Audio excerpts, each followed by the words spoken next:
যে আইএমএফ এর একের পর এক শর্ত মেনে এবারও করের জাল যেভাবে বাড়ানো হচ্ছে তাতে মধ্যবিত্তের করমুক্ত আয়ের সীমা মাত্র সামান্য বাড়িয়ে ৩,৭৫,০০০ টাকা পর্যন্ত করা হয়েছে, যেখানে খাদ্য মূল্যস্ফীতি এখনো ৮ থেকে ৯%।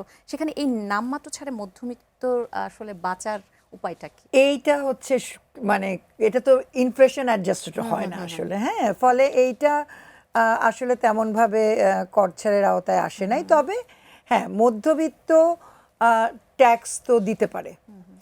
একটা ভালো জিনিস কিন্তু এবার করেছে সরকার, আমি পড়েছি, আমি এখনো আপনি বলতে পারবেন যে আমরা যদি সেপ্টেম্বর মাসের মধ্যে দিয়ে দিতে পারি তাহলে ৫% আমার প্রদেয় যে কর হবে তার থেকে রেয়ার ২৫,০০০ টাকা।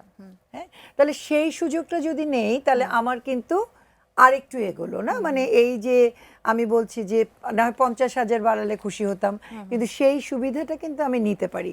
আমার একটা জিনিস খুব এবার মনে হয়েছে, ধরেন এইবার মার্চ মাসে মার্চের ৩০ না ৩১ তারিখ ছিল লাস্ট ডেট আপনার ট্যাক্স দেওয়ার ক্ষেত্রে।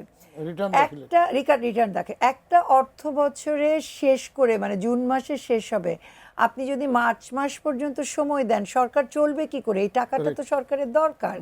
ফলে এই যে উদ্যোগগুলো আমি বলবো যে এগুলো ভালো।